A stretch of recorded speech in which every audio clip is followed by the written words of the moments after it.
안녕하세요. 핵심을 코옥 찌르는 개인정보보호법 실무노트의 편저자 유영관입니다. 이번 장에서는 개인정보 처리의 종류와 요건을 살펴보겠습니다.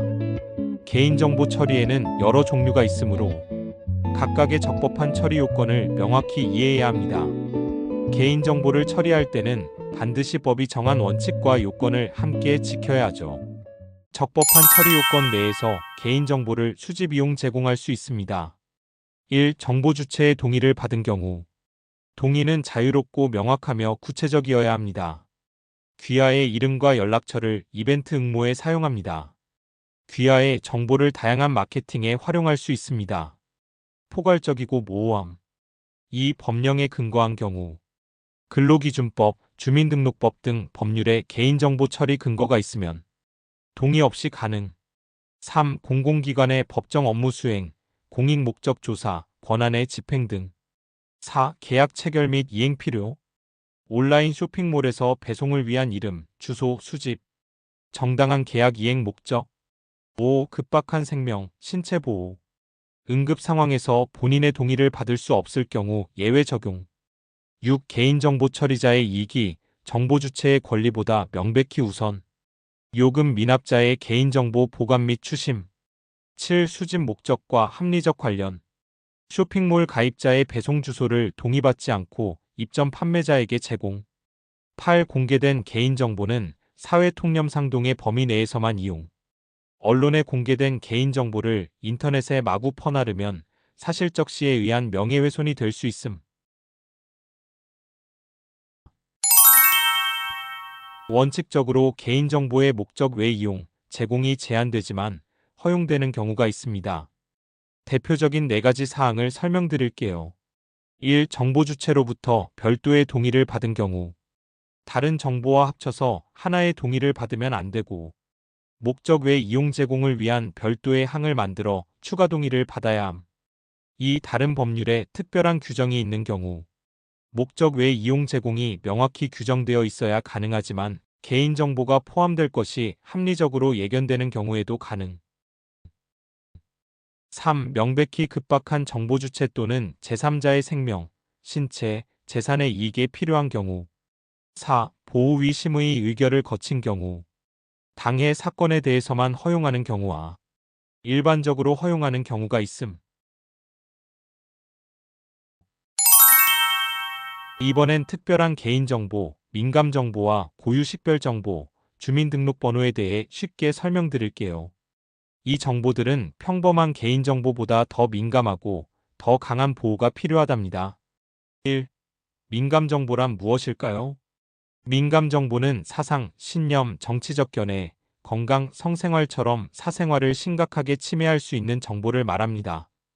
예를 들어 병력이나 장애 여부, 성적 취향은 민감정보이지만 단순한 혈압, 콜레스테롤 수치는 민감정보가 아닙니다. 또한 지문, 얼굴, 홍채처럼 기술로 생성한 정보도 민감정보에 해당해요. 하지만 주민등록증에 있는 지문이나 일반 사진은 아닙니다. 이 기본적으로 민감정보는 처리가 금지돼요. 하지만 예외적으로 정보 주체의 별도 동의를 받았거나 법령에 정해진 경우에는 처리할 수 있습니다. 예시를 하나 볼까요? 직원을 지문이나 홍채 인식으로 사무실에 출입하게 하려면 반드시 민감정보에 대한 별도 동의가 필요합니다. 3. 서비스 제공 과정에서 공개되는 정보에 민감정보가 포함될 우려가 있는 경우. 미리 정보 주체에게 민감정보의 공개 가능성, 비공개를 선택하는 방법을 알려야 합니다. 3. 고유식별정보란?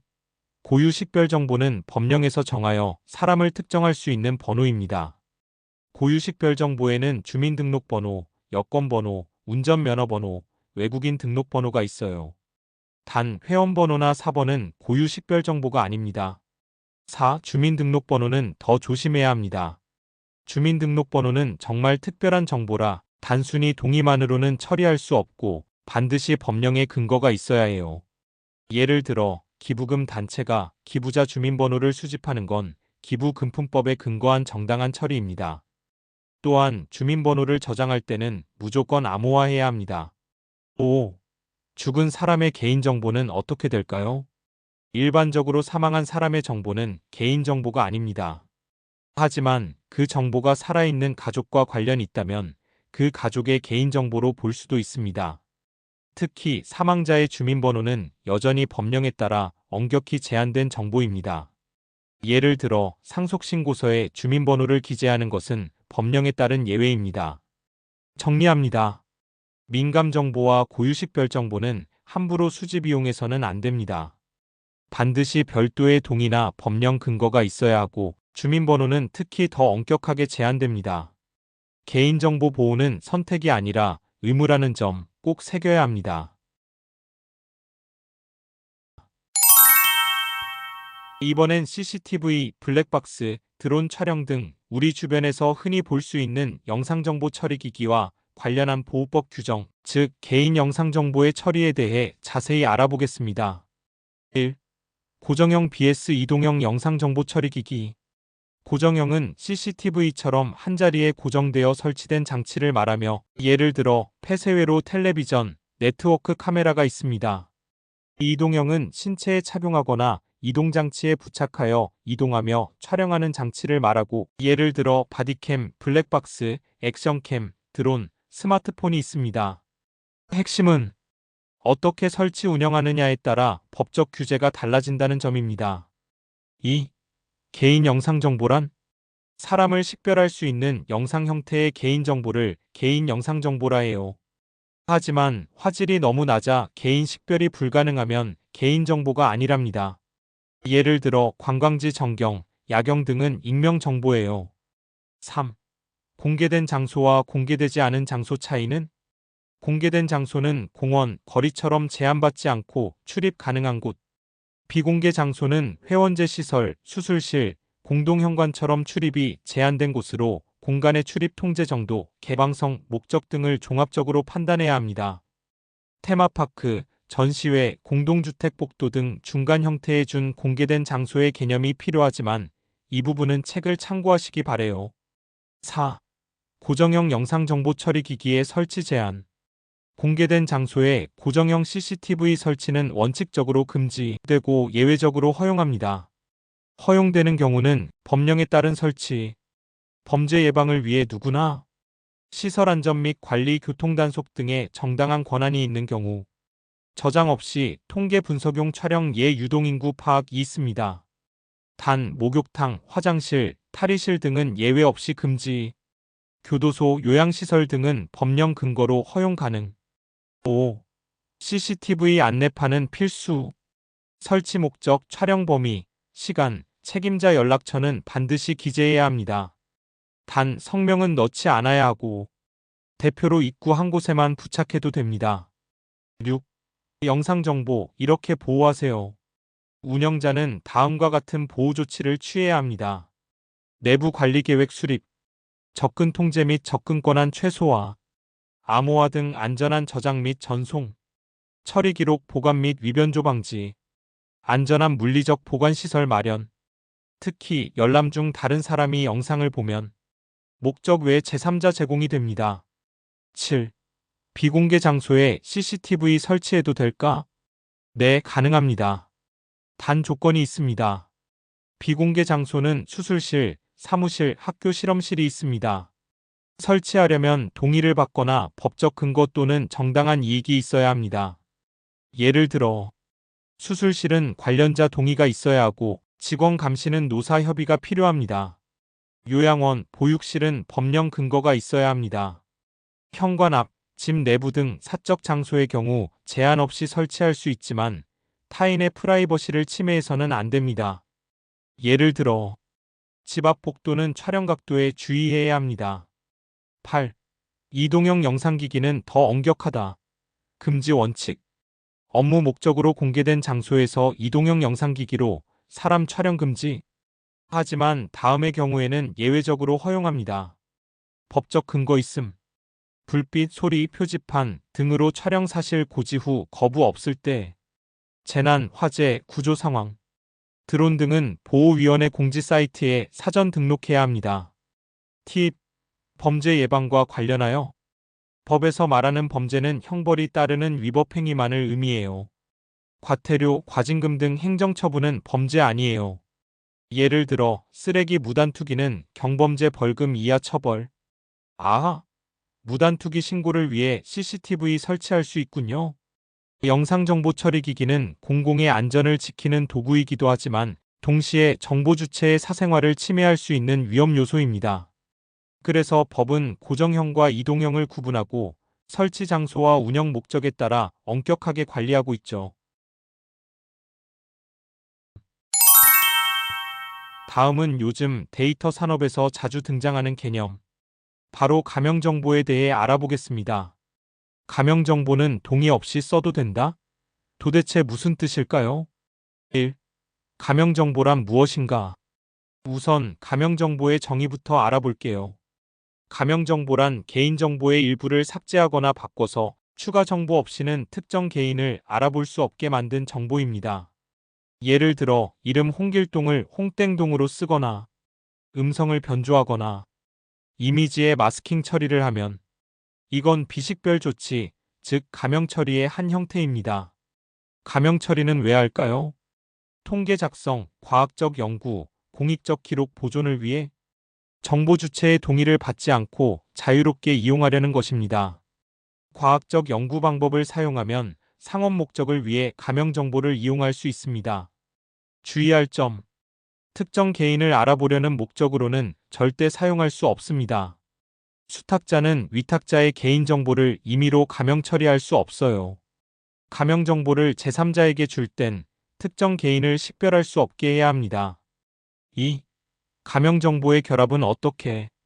그럼 가명 정보를 2개 이상 합쳐서 더 똑똑한 데이터를 만들려면 어떻게 해야 할까요? 결합은 반드시 전문기관을 통해서만 해야 합니다. 전문기관은 결합을 수행하고 개인을 알아볼 수 없도록 안전 조치도 합니다. 결합된 정보 반출 시 전문기관장의 승인이 꼭 필요합니다. 3. 가명정보 처리 시 주의사항. 마지막으로 가명정보를 처리할 때 지켜야 할 규칙을 알아볼게요. 1. 안전조치. 가명정보와 추가정보는 반드시 분리 보관해야 합니다. 예. 원본 CCTV를 복사해서 가명 처리한 경우 원본은 따로 보관. 2. 처리기간 설정. 가명 처리의 목적과 상황에 따라 기간을 따로 정할 수 있고 이건 제3자에게 제공할 때도 마찬가지입니다. 3. 기록 보관. 처리 목적, 제3자 제공 내역, 처리 기간 등을 반드시 기록, 보관해야 합니다.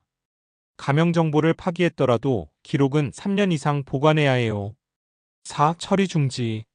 가명 처리 중에 특정 개인을 알아볼 수 있는 정보가 생기면 즉시 처리 중지, 지체 없이 회수하고 파기해야 합니다. 오늘의 핵심을 정리하면 이렇습니다. 가명 정보는 동의 없이 처리 가능하지만 연구, 통계, 공익 목적으로만 사용해야 합니다. 추가 정보 결합 금지, 전문기관 통한 결합만 허용, 보관, 기록, 파기 절차까지 철저하게. 개인정보 언제까지 보관하고 어떻게 버려야 할까? 이번엔 개인정보보호법에서 가장 실무적인 내용 중 하나인 개인정보의 보존과 파기에 대해 알려드릴게요. 개인정보는 그냥 오래 가지고 있을 수 없습니다. 왜, 얼마나, 언제까지 보유할지 명확해야 하고 쓸 일이 없어진 정보는 지체 없이 파기해야 합니다. 1. 개인정보 그냥 계속 보존은 절대 안 됩니다. 개인정보는 보존하더라도 반드시 보유 기간을 정해두고 그 기간 동안에는 안전하게 보존해야 합니다. 보유 기간은 이렇게 정해야 해요. 필요할 때까지 영구적으로 보존. 이런 표현은 전부 위법입니다. 대신 3년간 보유, 법령이 정한 5년간 보유처럼 구체적이어야 합니다. 2. 법적으로 반드시 보존해야 하는 기간이 있으므로 확인해야 합니다. 예를 들어 전자상거래 기록은 5년, 세금 자료도 5년, 근로계약서는 3년, 의료기록부는 무려 10년까지 보관해야 해요. 이 기간이 지나면 파기해야 하고 다른 목적을 위해 더 오래 보유하고 싶다면 정보 주체의 동의를 받아야 합니다. 만일 동의를 받았다면 분리보관은 하지 않아도 됩니다. 3. 보존할 수 없다면 파기해야죠. 보유기간이 끝났거나 처리 목적이 달성되었다면 개인정보는 지체 없이 파기해야 합니다. 지체 없이란 보통 5일 이내를 의미해요. 예를 들어 사용자가 회원 탈퇴를 요청했을 때, 이벤트 경품 발송이 끝났을 때, 이런 경우 모두 더 이상 개인정보를 보유할 이유가 없어요. 4. 파기할 때도 방법이 중요합니다. 전자파일은 복구가 불가능하도록 영구 삭제. 기술적으로 어렵다면 익명정보화해서 사용 불가하게 해야 합니다. 서면 자료는 파쇄하거나 소각해서 완전히 없애야 해요. 특별한 사정으로 회사가 폐업했다면 보유기간이 끝나지 않아도 조기 파기 가능합니다. 단 세금 자료 등 다른 법령에서 정한 경우 해당 기간까지 보유해야 합니다. 5. 대표적인 파기 대상 사례 한눈에 보기. 6. 추가로 알아두면 좋은 팁. 보존 기간이 끝났지만 다른 법령에 따라 보유할 경우 반드시 다른 개인정보와 분리 저장해야 합니다. 2023년 3월법 개정에 따라 정보통신서비스 제공자의 1년 이상 미사용 계정 분리 보관 의무는 사라졌습니다. 하지만 자율적으로 운영할 수 있어요. 정리하면 개인정보는 명확한 보유기간을 정하고 기간이 끝나거나 목적이 끝나면 5일 이내 파기, 법에 따라 보관할 때도 다른 정보와 분리 보관 필수, 파기 시엔 복구 불가능하게. 개인정보는 모으는 것보다 관리하고 버리는 것이 더 중요합니다. 안전하게 다뤄야 법 위반도 피하고 신뢰도 얻을 수 있어요. 이번엔 개인정보를 수집하거나 제공할 때 꼭 지켜야 할 동의 절차와 만 14세 미만 아동의 개인정보 보호에 대해 알려드릴게요. 동의 받았으니까 괜찮다고요? 그 동의 법적으로 유효하지 않을 수 있습니다. 1. 동의를 받을 땐 어떻게 해야 하나요? 개인정보 처리자는 정보를 수집하거나 제공하기 전에 정보 주체에게 동의할 내용을 정확하고 명확하게 알려주고 동의를 받아야 합니다. 물론 동의 없이 처리할 수 있는 필수 정보는 개인정보 처리 방침에 공개해야지요. 동의를 받을 때 핵심 4가지 조건. 1. 자유로운 의사결정이 가능해야 하고 2. 내용은 구체적이어야 하며 3. 쉬운 문장으로 작성해야 하고 4. 동의 거부를 명확하게 선택할 수 있도록 해야 합니다. 예를 들어 전체 동의만 있는 체크박스? 각각의 동의 항목을 나눠서 보여주고 선택할 수 있게 해야 합니다. 그럴 경우 전체 동의도 가능해요. 2. 구분 동의가 필요한 항목들은 각각 별도의 동의를 받아야 합니다. 정보 수집 이용 동의, 제3자 제공 동의, 목적 외 제공 동의, 민감 정보나 고유식별 정보 동의, 마케팅 광고 활용 동의 등등. 이건 묶어서 한 번에 받으면 안 돼요. 하나하나 구분해서 받아야 유효한 동의입니다. 3. 서면으로 동의 받을 땐 이렇게 하세요. 글씨 크기, 색상, 밑줄 등으로 중요 내용은 눈에 띄게 표시. 민감 정보, 여권 번호, 제공받는 자의 이름 등은 특히 강조. 동의 없이 처리할 수 있는 항목과 동의가 필요한 항목은 반드시 구분해서 보여줘야 해요. 예시, 배송 주소는 상품 구매 시에만 수집해야 합니다. 회원 가입할 때 주소를 미리 수집하면 위법입니다. 다만 한 번 등록 후 계속 이용할 수 있어요. 4. 동의를 받을 수 있는 다양한 방법들. 법령에 따라 다음과 같은 방법들이 인정됩니다. 1. 서면 동의서. 2. 전화로 안내하고 숫자 입력으로 동의 확인. 3. 인터넷 주소 안내 후 확인. 4. 홈페이지에서 동의 클릭. 5. 이메일로 동의 확인. 6. 기타 이와 유사한 방법들. 단 전화로 동의를 녹취할 경우 녹음 중이라는 사실을 반드시 알려야 합니다.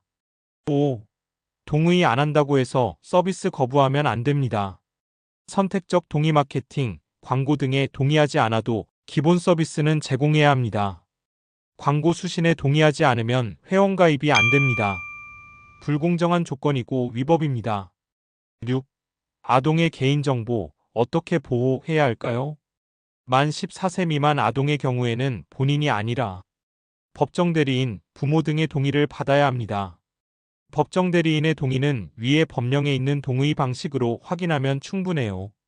가족관계 증명서 요구는 안 해도 됩니다. 법정 대리인의 정보는 동의 확인 목적으로만 사용해야 하며 동의를 받지 못했을 경우 5일 이내 파기해야 합니다.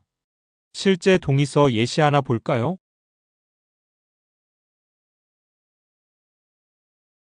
주의, 배송 과정에서 민감 정보가 드러날 경우 공개 가능성과 비공개 선택 방법을 반드시 고지해야 합니다. 정리합니다. 각각의 항목별로 구분 동의 필수. 쉽게 읽고 자유롭게 선택 가능해야 유효한 동의. 아동 정보는 법정 대리인의 동의 필요. 동의 안 한다고 서비스 제한 금지. 동의는 단순히 서명받는 게 아니라 정보 주체의 권리를 보장하는 첫걸음입니다. 이번엔 개인정보보호법 중에서 실무적으로 많이 쓰이는 개념, 개인정보 처리 위탁에 대해 알려드릴게요. 위탁과 제3자 제공은 어떻게 다를까요? 사례와 함께 확실히 정리해드립니다. 1. 개인정보 처리 위탁이란 개인정보 처리자가 원래 본인이 처리해야 할 업무를 다른 주체에게 맡기는 행위입니다. 따라서 처리 결과를 받게 되며 개인정보의 관리, 통제권은 여전히 위탁자에게 있다는 점이 핵심입니다. 예를 들어 쇼핑몰이 결제나 회원관리 업무를 외부 업체에 맡기거나 배송회사에 고객 정보를 넘겨 배송하게 하는 경우, 이런 게 바로 처리 위탁입니다. 이때 개인정보 수집 이용 제공을 맡기면 처리 업무 위탁, 배송과 같이 제한된 개인정보 처리를 맡기면 취급 업무 위탁이라 합니다. 위탁과 제3자 제공의 차이.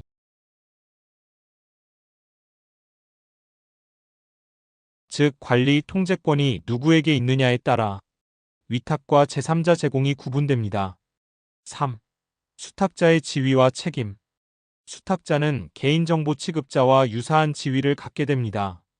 하지만 위탁자의 업무를 대신할 뿐 제3자 지위는 아닙니다. 판례와 관련한 사항은 교재에 더 알기를 꼭 참고하시기 바래요. 그래서 수탁자가 손해를 일으키면 원칙적으로 위탁자가 손해배상 책임을 져야 합니다. 단, 위탁자가 교육과 감독을 충실히 했다면 오로지 수탁자가 책임을 지게 됩니다. 4. 위탁계약서에 반드시 포함해야 할 항목. 위탁은 문서로 체결해야 하며 다음 사항을 포함해야 합니다. 위탁 목적과 범위, 재위탁 제한, 접근 제한 등 안전조치, 관리 현황 점검 및 감독 사항, 손해배상 책임 규정. 단발성 위탁이라면 계약서 뒷면에 표기하는 것도 허용됩니다. 원래 사법에서 위탁은 전형적인 계약의 한 유형이지만 보호법이라는 공법에서는 비록 계약을 맺더라도 특정 내용을 담도록 규제하고 있습니다. 참고하세요. 5. 위탁 공개 의무화 통지. 위탁자는 수탁자 정보를 인터넷 홈페이지에 상시 공개해야 하며 홈페이지가 없을 경우에는 사업장 게시, 신문 공고, 계약서 기재 등 다른 방법으로 공개해야 합니다. 단, 재화나 서비스 홍보와 관련된 위탁이라면 정보 주체에게 서면 통지까지 해야 합니다. 6. 수탁자의 의무. 수탁자도 법적으로 엄격한 책임을 집니다. 수탁자는 위탁받은 범위 내에서만 개인정보를 처리해야 하며 임의로 가명 처리나 익명 처리를 해서는 안 됩니다. 재위탁을 할 경우 반드시 위탁자의 동의를 받아야 합니다. 또한 개인정보보호법 제15조에서 31조까지 등 주요 조항이 수탁자에게도 적용됩니다. 이번엔 개인정보가 어떻게 이전되는가에 대해 알아보겠습니다. 특히 영업 양도와 국외 이전의 경우 어떤 법적 의무가 있는지, 그리고 우리가 꼭 알아야 할 사례까지 준비했습니다. 1. 영업 양도 시 개인정보 이전. 여러분, 회사가 사업의 일부 또는 회사 전체를 다른 회사에 팔 때 그 회사가 갖고 있던 개인정보는 어떻게 될까요? 이런 경우를 영업 양도에 따른 개인정보 이전이라고 합니다. 이때는 반드시 정보 주체에게 세 가지를 알려야 합니다. 첫째, 개인정보를 넘기겠다는 사실. 둘째, 받는 사람의 이름과 연락처. 셋째, 개인정보 이전을 원하지 않을 경우의 대응 방법. 알림 시점은 양도 계약을 체결한 때로 정해져 있고요. 또 영업이란 말 그대로 돈 버는 목적이 있는 민간에만 해당됩니다. 사례.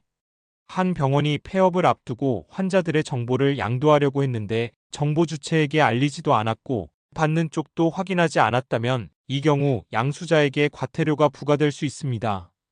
양수자는 꼭 양도자가 알리지 않은 경우 본인이 알려야 책임을 피할 수 있습니다. 또한 폐업했다고 개인정보를 무조건 파기할 수 있는 건 아닙니다. 예를 들어 세무자료는 국세기본법에 따라 일정 기간 보관해야 하고 병의원은 진료기록을 보건소에 제출해야 하는 경우도 있죠. 2. 개인정보의 국외 이전. 다음은 좀 더 민감한 내용, 바로 개인정보의 국외 이전입니다. 쉽게 말해 외국에 개인정보를 넘기는 것인데요. 원칙은 금지입니다. 하지만 예외적으로 허용되는 경우가 있어요. 정보 주체의 동의를 받은 경우, 법률, 조약, 국제협정의 규정이 있을 경우, 서비스 계약 이행을 위해 위탁 또는 보관이 필요한 경우, 개인정보 보호 인증을 받은 수신자가 충분한 보호 조치를 취했을 경우, 보호위원회가 인정한 수준의 보호를 갖춘 경우입니다. 별도 동의 시 고지사항. 해외로 개인정보를 이전할 때 동의를 받으려면 다음 5가지도 명확히 알려줘야 합니다. 어떤 정보가 이전되는지, 어느 나라로 언제 어떤 방식으로 이전되는지, 받는 사람의 이름 또는 법인 명칭, 연락처, 왜 필요한지, 얼마나 보관하고 쓸 건지, 거부할 수 있는 방법과 거부했을 때의 영향, 국외 이전 중지 명령. 개인정보보호위원회는 사안이 심각할 경우 국외 이전을 중단하라고 명령할 수 있습니다. 예를 들어 허용 조건을 지키지 않았거나 보호 조치를 제대로 안 했거나 계약 내용에 위반이 있거나 개인정보를 받은 나라의 보호 수준이 너무 낮아 피해가 우려될 경우 등입니다. 이 명령에 이의가 있다면 7일 안에 보호위에 이의 제기할 수 있습니다. 그 외 체크포인트. 개인정보를 받은 제3국이 다른 나라로 재이전할 경우에도 같은 법이 적용됩니다. 만약 상대 국가가 한국 정보의 유입을 제한하면 상호주의 원칙에 따라 한국도 대응 조치를 할 수 있습니다. 오늘의 핵심 기억하세요. 영업 양도 시 개인정보 이전은 사전에 정보 주체에게 알릴 의무가 있다. 국외 이전은 원칙적으로 금지이며 명확한 조건이 충족되어야 가능하다. 법을 어기면 과태료, 중지명령 등 제재가 따른다. 끝까지 시청해주셔서 감사합니다. 도움이 되셨다면 좋아요, 댓글, 구독, 알림 꼭 부탁드립니다.